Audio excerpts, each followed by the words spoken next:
Buenos días, amigas y amigos de Interés Público, programa que como todos los jueves llega desde Andina Canal Online a todos sus receptores. Esperamos que hayan tenido una buena semana. Nosotros empezamos este programa con, como siempre, un tema de interés público, de interés general, que nos va a ayudar a entender mejor lo que está pasando en determinados ámbitos de nuestro quehacer como ciudadano. Esta vez el tema es el de la educación superior. Se trata de saber cómo va avanzando la implementación de la nueva ley universitaria, vigente ya desde hace varios meses y, bueno, que está obteniendo, además del respaldo de la ciudadanía, que está consciente de que una norma de este tipo va a favor de mejorar la educación de la calidad de nuestra educación superior, también se está topando con algunas resistencias.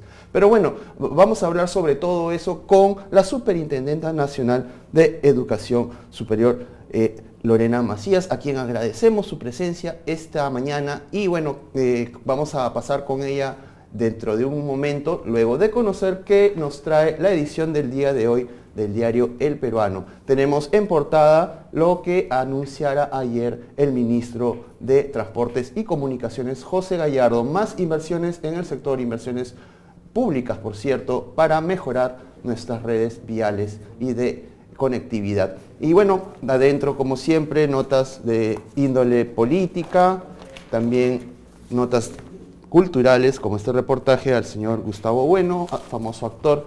Todo esto lo pueden encontrar en la edición de hoy de nuestro diario oficial El Peruano.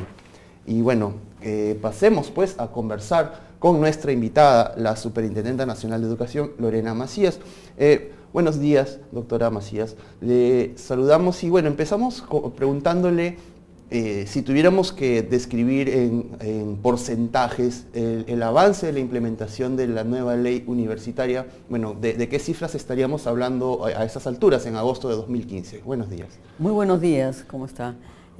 Si hablamos en términos de lo que es adecuar los estatutos de las universidades a la nueva ley universitaria, ¿no? Tenemos que un 70% de las universidades públicas han avanzado en adecuar sus estatutos y un 80% de las universidades privadas han hecho lo mismo, ¿no? En el caso de las universidades públicas, adicionalmente deben de cambiar autoridades, ¿no? Y lo que SUNEDU observó, ¿no? A partir del trabajo que está haciendo, digamos, SUNEDU se ha creado este año, se ha implementado este año, ¿no? Y lo que hemos observado, que en realidad el avance en cuanto al cambio de autoridades, ¿no? es lento, ¿no? Hay 8 universidades de las 31 universidades, ¿no? Cuyas autoridades han sido elegidas bajo lo que señala la ley universitaria, que es tener elecciones universales en la universidad, ¿no? Entonces, se requiere seguir trabajando este tema.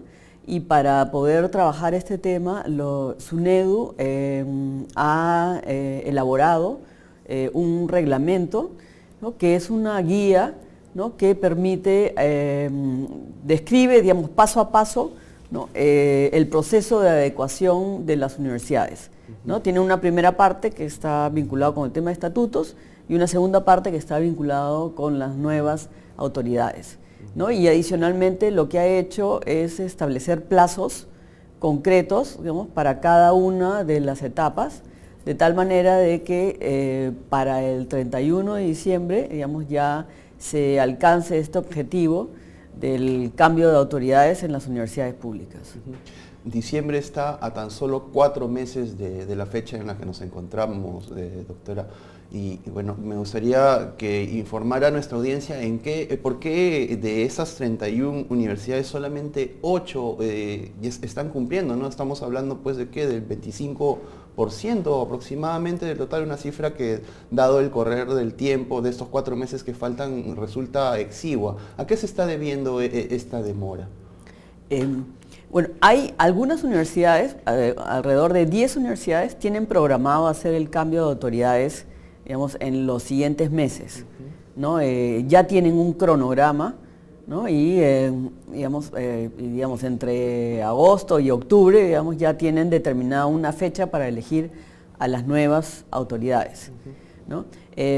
Pero, digamos, ese es, digamos, por el lado de las universidades que están avanzando, pero también hay resistencias en algunas universidades a, digamos, adecuarse a la ley y cambiar de autoridades, ¿no? Entonces hay 5 universidades, ¿no?, donde los rectores quieren quedarse hasta terminar el mandato, digamos, entonces tienen programadas elecciones del 2016, 2017, 2018, digamos, y eso no es adecuado, ¿no?, porque la ley universitaria dispuso, ¿no?, que haya un cambio de autoridades en un plazo relativamente corto, ¿no?, porque actualmente esas universidades están en un proceso de transición, ¿no? Por ejemplo, cuando se da la ley, ¿no?, se establece, ¿no?, que inmediatamente cesa la asamblea universitaria, ¿no?, y también se dice que no pueden haber nombramientos, ratificaciones ni ascensos de docentes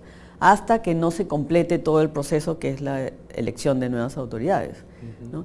Entonces, claramente un periodo de transición de ese tipo, donde no hay nombramientos de docentes, no puede durar, digamos, 5 años, ¿no? Entonces tiene que ser un periodo corto, ¿no? Entonces esta es una razón, digamos, para que este cambio de autoridades se produzca en plazos más breves, ¿no?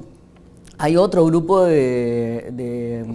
digamos, de universidades, digamos, estamos hablando de unas 7 universidades en estos momentos, que se están dilatando el proceso de elaboración de estatutos, ¿no? Y bueno, y menos aún, digamos, tienen claro, digamos, cuándo va a ser la elección del nuevo rector, ¿no? Entonces, con estas universidades también, digamos, tienen que avanzar el proceso, digamos, por eso que se ha dado los plazos, ¿no?, certeros. Por ejemplo, para el 27 de agosto, todas las universidades ya tienen que tener, digamos, un comité electoral para elegir a la asamblea estatutaria que va a elaborar estatutos. Y, por ejemplo, para el 21 de septiembre, ya todas las universidades ya tienen que tener el estatuto, digamos, elegida la asamblea, los miembros de la asamblea estatutaria, ¿no? Entonces, y así sucesivamente, digamos, tenemos otra fecha, el 15 de noviembre, digamos, ya para establecer, aprobar estatutos y establecer un nuevo cronograma, digamos, el cronograma para elegir a las nuevas autoridades, ¿no? Entonces, ese es un aspecto muy importante de la guía que establece este cronograma, ¿no? Y aquellas universidades que no se adecúen a este cronograma, bueno, SUNEDU va a tomar, digamos, las acciones que corresponda, ya sea, digamos, como una sanción de tipo monetaria o denuncias penales, ¿no? Bueno, entonces, en atención a lo que nos dice a estas fechas, digamos que todavía están a tiempo estas universidades, sobre todo estas 7 que usted refiere, a ir preparando sus estatutos, ¿no? ¿O detecta usted que tampoco hay la voluntad de avanzar hacia ese punto en estos centros de estudio?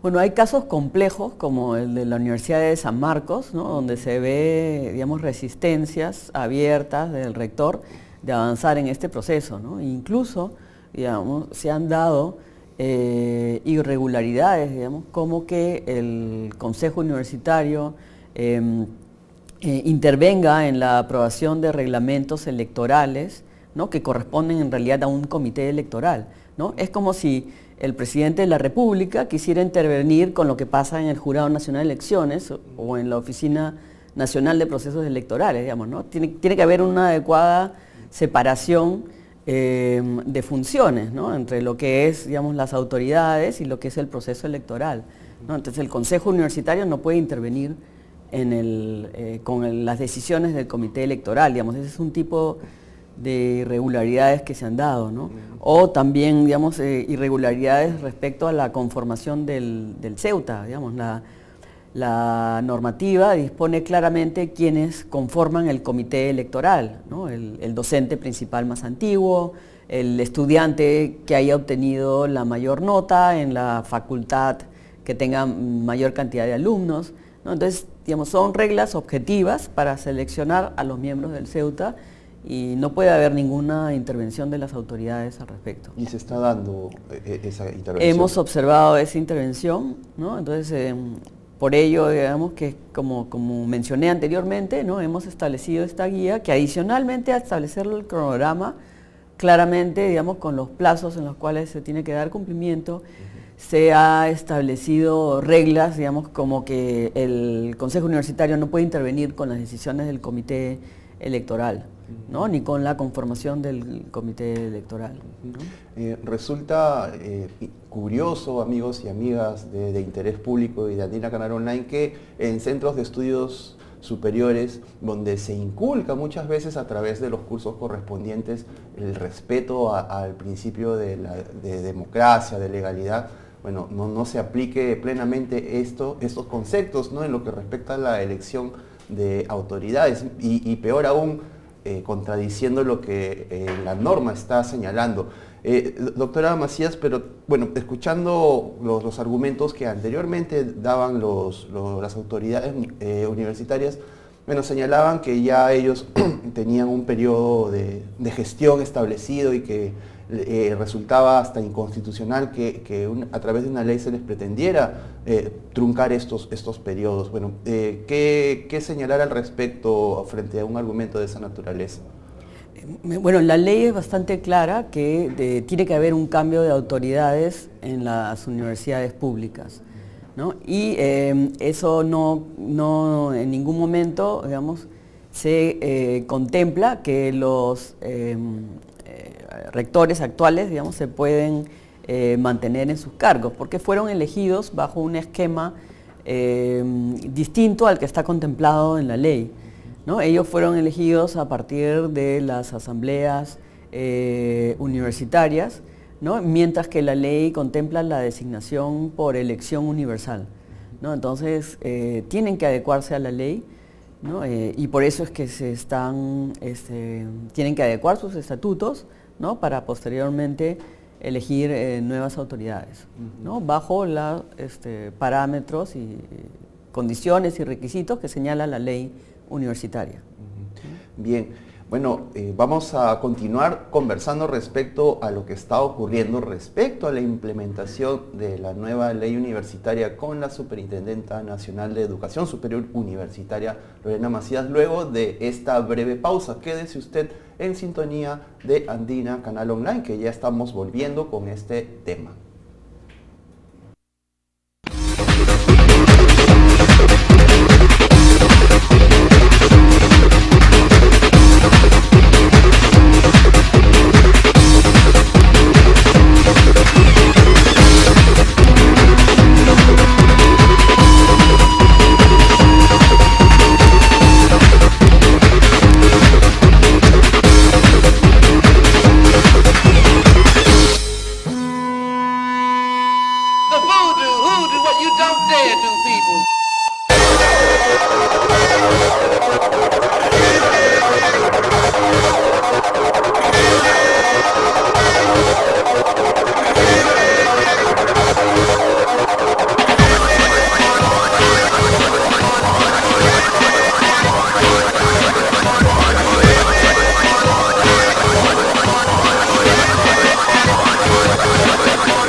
volvemos con De Interés Público a través de Andina Canal Online.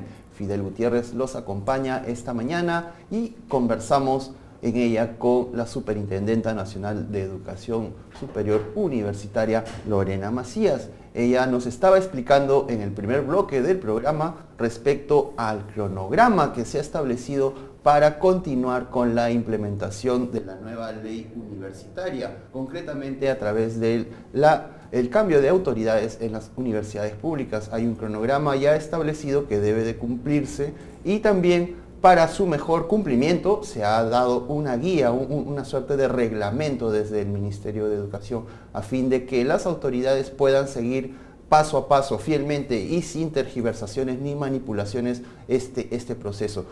Doctora Macías, conversábamos también sobre las resistencias que están dándose para la implementación de esta ley. Y bueno, usted mencionó que en la Universidad Nacional Mayor de San Marcos se registraba pues esta situación de no querer avanzar como se está estableciendo en este proceso. Hace poco el rector de esta universidad, el señor Pedro Cotillo, señalaba en una entrevista con el diario La República que estaba casi seguro que cuando la oposición llegara a la mesa directiva del Congreso, la ley iba a quedar de lado. Bueno, no sé qué tanto le preocupa a usted esa afirmación, teniendo en cuenta que finalmente la presidencia del Congreso ahora la desempeña un representante de la oposición, ¿no? ¿Qué le suscita toda esta situación, doctora? Estoy confiada que ello no va a ser así. Sí debemos de recordar que este es un tema que se está discutiendo en el Tribunal Constitucional y hay que esperar un pronunciamiento del Tribunal Constitucional, que esperemos que se dé más pronto que más tarde, ¿no? En relación con la vigencia de la ley universitaria, ¿no? Y la creación de la Superintendencia Nacional de Educación Superior Universitaria, ¿no? Pero digamos, yo estoy confiada, ¿no? Que ese pronunciamiento va a ser favorable para mantener la supervisión de la educación superior universitaria, sobre todo porque un tema muy relevante de esta nueva ley universitaria es el tema de calidad, ¿no? Una de las funciones más importantes de la SUNEDU es establecer estándares básicos de calidad, ¿no? Para que las universidades públicas y privadas, ¿no? Se adecúen a esos estándares básicos de calidad y de esta manera se pueda elevar la calidad en la educación superior universitaria, ¿no? Cuando hablo de estándares básicos de calidad, ¿no? Estamos hablando de un conjunto de criterios, indicadores, ¿no? En los ámbitos más relevantes de lo que es el servicio público universitario, ¿no? Tal como es contar con una adecuada infraestructura, contar con políticas para contratación de docentes y para evaluación de docentes, contar con líneas de investigación, digamos, que motiven a los alumnos, digamos, y que hagan que la universidad contribuya en el ámbito del conocimiento en la sociedad. Contar también con adecuados instrumentos, digamos, para impulsar la empleabilidad de los alumnos, digamos, contar con servicios complementarios como pueden ser deporte, que también es parte, digamos, de una educación integral. Digamos, todos estos son ámbitos en los cuales SUNEDU está trabajando en establecer estándares de calidad, ¿no? Para que las universidades puedan acogerse a estos estándares y elevar el nivel, ¿no? Es como, estos estándares de calidad van a ser como una valla mínima, ¿no? En la cual, digamos, todas las universidades van a tener que estar por encima de esa valla, ¿no? Que se establezca, ¿no? Y como le digo, pues ese es uno de los trabajos más importantes de SUNEDU, y estamos en pleno proceso, digamos, de implementar, digamos, esa tarea, ¿no? Ajá. Claro, precisamente esta reacción de parte del Estado, estas acotaciones que se hacen a través de la ley, responden a que algunas universidades, no todas, pero sí varias de ellas, no reunían justamente estas condiciones que van a favor de mejorar la calidad. Algunas, la infraestructura que tenían era pues, no la más óptima para este tipo de estudios, para los estudios superiores. Doctora, pues bueno, teniendo en cuenta lo que señalaba usted respecto a que el tema de la validez, de la eventual derogatoria de la ley se encuentra en el Tribunal Constitucional, también tenemos que atender que en el mismo Congreso, que fue la entidad en la que se aprobó esta norma, se están presentando, se ha pasado recientemente, proyectos de ley que buscan modificarlo, ¿no? y no sabemos en qué medida, qué tanto afectarían modificaciones hechas a un proceso que está todavía en ejecución, el proceso de implementación. Y bueno, curiosamente, uno de los promotores de estos proyectos de ley es el congresista Elías Ábalos, que todos sabemos que está vinculado a una universidad particular. Y bueno, no sé desde la Superintendencia Nacional de Educación Superior Universitaria cómo es que se evalúa ese tipo de acciones, porque finalmente nada impide que un proyecto de ley modificatorio de la norma universitaria pueda aprobarse y de repente modificar todo el proyecto todo el proceso que está en marcha. ¿Cómo ve esta posibilidad? En realidad, hasta ahora no se ha dado, digamos, ese proceso. Efectivamente, digamos, hay, digamos, aquellos congresistas, digamos, que no están de acuerdo con la ley universitaria, han presentado proyectos modificando distintas partes de la ley, ¿no? Pero, sin embargo, ello no se ha dado, digamos, en las discusiones que han habido, ya sea en la Comisión de Educación o en el Pleno del Congreso, digamos, ese tema no se ha tocado, ¿no?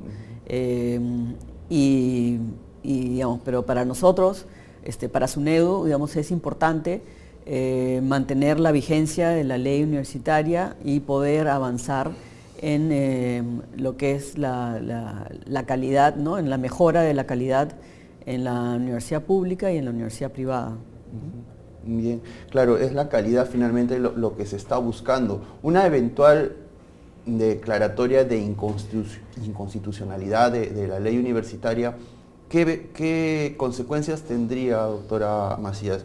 ¿Retrocederíamos? ¿Tendría que volver a aplicarse seguramente la ley anteriormente vigente? ¿No es así? ¿O cómo sería el procedimiento en este caso? ¿Y qué consecuencias traería para el sistema educativo superior universitario? En un escenario, digamos, hipotético de ese estilo, en realidad sería muy malo, ¿no? Para lo que es el avance en la mejora de la calidad en el sector universitario, ¿no? Porque esta ley trae una serie de beneficios para las universidades en cuanto a, y sobre todo para los estudiantes, ¿no? Que al final, digamos, son los beneficiarios de esta reforma, ¿no? Porque lo que se busca, como he mencionado antes, digamos, es digamos, mejorar la calidad. Digamos, la situación que había antes de la ley y que todavía la tenemos es que existe una gran cantidad de universidades, estamos hablando de 142 universidades, ¿no? En Lima hay casi tantas universidades como hay en todo Chile o Colombia, ¿no? Entonces, y a pesar, digamos, que ha habido este incremento en el número de universidades, esto no ha ido de la mano con una mejora de la calidad, ¿no? E incluso, digamos, se observa que hay estudiantes que estudian 5 años y al final de esos 5 años no obtienen un empleo, digamos, vinculado con la carrera que han aprendido, ¿no? O tienen muchas dificultades para conseguir un empleo, o tal vez los empleadores no los quieren contratar, ¿no? Entonces, esto no es una buena situación, porque esos estudiantes se pueden sentir estafados, ¿no? Entonces, sí es importante seguir dándole énfasis a lo que es la mejora de la calidad y establecer los estándares básicos de calidad ¿no? Y que SUNEDU empiece a hacer las visitas en las universidades, ¿no? Para contrastar, digamos, que efectivamente las universidades estén avanzando en este proceso de mejora. Ajá. Las sanciones que podrían darse a aquellas entidades, entidades universitarias que no estén adecuándose de acuerdo a las fechas establecidas y cumpliendo con la ley, ¿de qué dependen? ¿Ya están establecidas plenamente o todavía habrá que fijarlas? El reglamento de infracciones y sanciones está, digamos, en plena elaboración. Se elaboró una propuesta, es un decreto supremo. Se elaboró una propuesta, se presentó al Ministerio de Educación y se está actualmente, digamos, discutiendo. Los equipos técnicos de SUNEDU y del Ministerio de Educación están actualmente discutiendo, digamos, este borrador, pero esperamos, digamos, que en 1 o 2 semanas más ya se pueda emitir este reglamento, ¿no? Y quede claro, digamos, cuáles van a ser las sanciones para aquellas universidades que no se adecúan a la ley. En cuestión de infraestructura, bueno, teníamos hasta hace poco, incluso recientemente también, noticias de universidades que abrían sucursales, ¿no? Que tenían de repente su sede principal en Lima o en alguna gran ciudad de la costa, y también abrían pues sucursales, no sé si sea el término exacto, pero filiales, podría ser mejor aplicado a ese tema, en diferentes partes del país, pero que algunas de ellas, al parecer, no reunían las condiciones necesarias para el desempeño de los alumnos y de los profesores, de los catedráticos. Bueno, la pregunta es si la ley, ¿qué tanto contempla la posibilidad de que en efecto las universidades tengan esta suerte de filiales, y en caso se permita, qué condiciones son las que deben reunir para que en efecto funcionen estas dependencias? Sí, efectivamente el tema de infraestructura ha sido un tema que muy discutido. Cuando se estaba, digamos, en proceso de elaboración de la ley universitaria, ¿no? Se habló mucho de las filiales y también de las universidades que funcionaban en el segundo piso de un chifa, ¿no? Y claramente pues se demostró que efectivamente habían universidades que estaban ofreciendo el servicio educativo en lugares que no eran apropiados, ¿no? Entonces la SUNEDU ha elaborado un reglamento, está en pleno proceso de elaboración, un reglamento para revisar temas de infraestructura, ¿no? Donde se establece claramente, ¿no? Cuáles son los parámetros necesarios, ¿no? Para ofrecer el servicio educativo, digamos, en la parte en lo que corresponde a la infraestructura inmobiliaria, ¿no? Entonces se establece espacios, digamos, para las aulas, se establece, digamos, los espacios para las bibliotecas, para los laboratorios, aspectos más técnicos que tienen que ver con luminosidad, ¿no? Y aspectos muy básicos además también que tienen que ver con todo lo que es la gestión de la infraestructura inmobiliaria, como puede ser la obtención de licencias municipales, ¿no? u otras, digamos, que puede haber. Entonces, sí estamos, digamos, ya próximos a emitir ese reglamento, que va a ser muy útil para poder visitar algunas universidades y hacer observaciones respecto a la infraestructura inmobiliaria. Bien. Otro tema vinculado a las universidades es el de esta suerte de protagonismo que algunos de sus principales responsables, autoridades o fundadores están cobrando, ¿no? Hablo concretamente del sector privado, ¿no? De su universidad, del sector privado. Y bueno, nuestra audiencia, obviamente, no necesitamos decir nombres porque obviamente los ve a estas personas en comerciales de televisión, en cartes que vienen con los diarios. Y bueno, se habla en ellos tanto de la universidad como de la persona que quiere representarla o la representa. Y bueno, esto, dadas las condiciones y el desempeño dentro de nuestra sociedad de estos personajes, bueno, obviamente parece tener razones políticas. Le pregunto a usted, doctora Lorena Macías, qué tanto esto es compatible con una institución universitaria y si de repente en la ley universitaria hay parámetros para evitar que finalmente estos centros de estudio se conviertan en trampolín o incluso de lugar de proselitismo para personas que tienen aspiraciones políticas, como parece estar ocurriendo actualmente. Claro, la universidad es claramente, digamos, tiene fines educativos, ¿no? Para, digamos, formar ciudadanos, ampliar el conocimiento, digamos, que sea útil para la sociedad y para, digamos, para el desarrollo del país, ¿no? Y también que sea útil para formar profesionales, ¿no? Que luego, digamos, van a poder tener un espacio en el ámbito laboral. Digamos. Esas son las funciones de una universidad. Las funciones de una universidad no son hacer proselitismo político, ¿no? Y esto se establece claramente en la ley universitaria. Pero adicionalmente la ley universitaria va un paso más allá, porque establece, digamos, que los recursos de las universidades se tienen que usar para fines educativos, ¿no? Fines educativos entendidos como infraestructura, formación docente, becas para alumnos, investigación. Digamos, esos son los principales rubros, ¿no? que se requiere, digamos, utilizar los recursos de las universidades, ¿no? Por ejemplo, si tienes una universidad asociativa, sin fin de lucro, ¿no? Todos los recursos de esa universidad tienen que ser utilizados para los fines que he mencionado, ¿no? Infraestructura, investigación, formación docente, ¿no? Becas para alumnos, ¿no? Esos son fines educativos claramente, ¿no? Financiar un partido político, digamos, claramente no es un fin educativo, digamos, y no es el ámbito de una universidad, ¿no? Y eso, digamos, también es un aspecto que SUNEDU va a supervisar, ¿no? Y que tiene todas las facultades para ello, ¿no? No sé si han hecho alguna constatación en estos últimos tiempos al respecto, si en efecto se está dando lo contrario a esta situación que usted describe, que en efecto se esté utilizando recursos de estas universidades para este tipo de acciones proselitistas. ¿Hay alguna constatación o es solamente una percepción que es la que se tiene actualmente?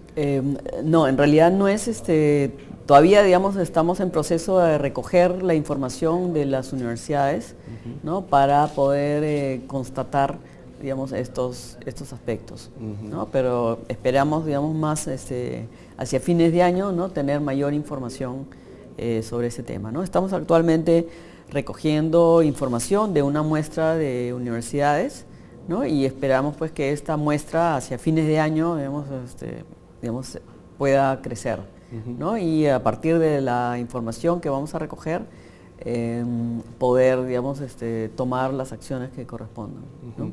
Bien, bueno, pongámonos en el lado más optimista de la situación y asumamos que finalmente a fin de año todas las universidades estatales, las universidades privadas también han cumplido con adecuarse, han cumplido con el relevo de sus autoridades y la ley universitaria ya está empezando a funcionar realmente a un 100%. Esta situación, bueno, hipotética, y que esperemos que vaya por ese lado, doctora Macías, ¿a qué llevaría específicamente en cuestión de participación de los alumnos, de los estudiantes en el gobierno de las universidades? ¿Cuál sería la tónica a partir de ese momento? Bueno, los estudiantes participan en el gobierno de las universidades a través de la asamblea universitaria, ¿no?